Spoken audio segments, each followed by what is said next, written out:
Ma petite amie a dit devant tout le monde qu'elle était très belle et que je devais la remercier d'être avec moi.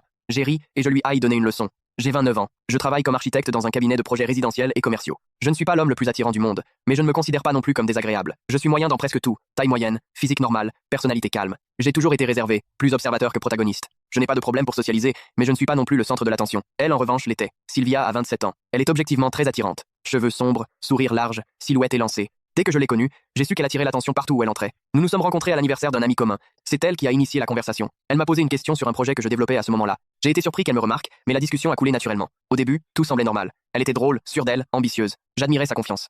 J'aimais qu'elle n'ait pas peur de parler, d'exprimer son opinion, de se montrer telle qu'elle était. Pendant les premiers mois de la relation, sa sécurité me paraissait une qualité attirante. Mais avec le temps, j'ai commencé à remarquer des nuances. Ce n'était pas seulement de la confiance, c'était autre chose. Sylvia parlait fréquemment de son apparence, pas au sens décontracté de quelqu'un qui se sent bien dans sa peau, mais avec une insistance constante. Des commentaires comme « Je sais que j'attire l'attention, tout le monde ne peut pas être avec moi » ou « Beaucoup voudraient être à ta place » sont devenus habituels. Au début, je les prenais pour des blagues. Je riais même. Je pensais que c'était une partie de sa personnalité extravertie. La première fois que ça m'a gêné, c'était lors d'un dîner avec mes amis. L'un d'eux, Andrés, a fait un commentaire innocent sur le fait qu'on formait un beau couple. Sylvie a répondu « Eh bien, il a eu de la chance. C'est moi qui relève la moyenne. Tout le monde a ri, moi aussi, mais je me souviens que quelque chose s'est tendu en moi. » Ce n'était pas le commentaire en soi, mais la façon dont elle l'a dit. Ce n'était pas une blague partagée, c'était une affirmation. Après cela, on commençait de petites comparaisons. Quand on regardait de vieilles photos de moi, elle disait des choses comme « Heureusement que je te connais maintenant. Avant, je ne serais pas sortie avec toi. » Ou si quelqu'un me faisait un compliment sur un projet que j'avais conçu, elle ajoutait « Oui, il est talentueux. Ça compense. Compense. » Ce mot a commencé à se répéter. J'ai essayé d'en parler une fois,